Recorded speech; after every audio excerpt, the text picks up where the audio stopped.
இருந்தது.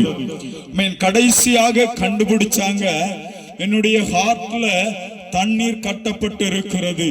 இந்த தண்ணீர் கட்டப்பட்டு இருப்பதினால எனக்கு இந்த வியாதி வந்திருக்கிறது என்பதை கண்டுபிடித்தாங்க. அவன் சோத்திரம்.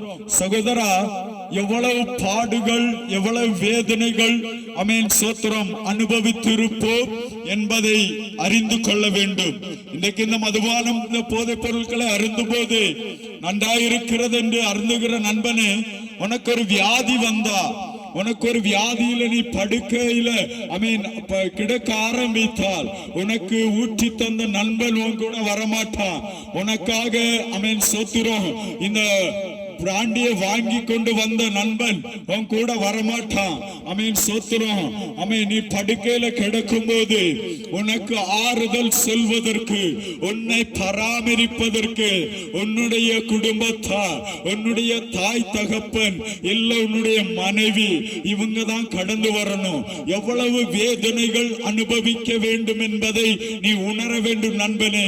இன்னைக்கு சோத்திரம் என் வாழ்க்கையில இதே போலதான் சம்பவித்தது.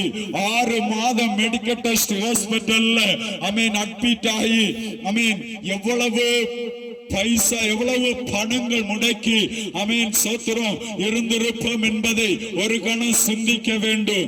மெடிக்கல் டெஸ்ட் ஹாஸ்பிட்டல் 6 மாசம் ட்ரீட்மெண்ட் எடுத்தும் 6 மாசம் அவங்க அதற்கு பிற்பாடுதான் கண்டுபிடிச்சாங்க என்னுடைய ஹார்ட்ல தண்ணீர் கட்டப்பட்டு இருக்கிறது என்பதை. கண்டுபிடித்த உடனே ஆபரேஷன் தியேட்டருக்கு கொண்டு போனாங்க. பச்சைக்கு அப்படியே போட்டு ஹார்ட்ல இன்ஜெக்ஷன் மூலமாக குத்தி உள்ள இருக்கிற தண்ணீரை வெளியெடுத்தாங்க. எவ்வளவு வேதனையான விஷயம் என்பதை சிந்திக்க வேண்டும். இதெல்லாம் வரதுக்கு காரணம் என்ன என்று தெரியுமா? இந்த மதுபானம் தான், இந்த போதைப் பொருட்கள் தான். இதை உபயோகித்தனால்தான் எனக்கு அந்த வியாதி வந்தது நண்பனே. சோத்திரம். ஆனாலும் குறைவாயிட்டு நாங்க நினைச்சோம். இதோட என்னுடைய வியாதி மாறிவிட்டது என்று நினைத்தோம். இல்ல, சோத்திரம். அந்த தண்ணீரை எடுத்ததினால ஹார்ட்ல அப்படியே அது கல்லிக்க ஆரம்பித்தது. எனக்கு சுவாசமும் ஹார்ட் துடிக்க முடியாத அளவுக்கு ஹார்ட் அப்படியே அந்த இடம் அப்படியே தட்டி நிற்க ஆரம்பித்தது. அப்படியே எனக்கு என்னுடைய சரீரம் அப்படியே வண்ண வைக்க ஆரம்பித்தது. என சரீரம் நீர் வைக்க ஆரம்பித்தது.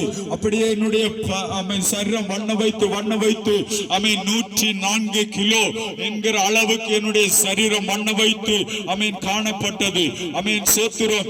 டாக்டர்கள் மறுபடியும் நினைச்சாங்க, இது என்ன இப்படி சம்பவித்தது என்று சொல்லி மறுபடியும் சொன்னாங்க, நீங்க இங்க இருக்க வேண்டாம், கோட்டை மெடிக்கல் காலேஜ் ஹாஸ்பிட்டலுக்கு கடந்து போங்கன்னு சொன்னாங்க.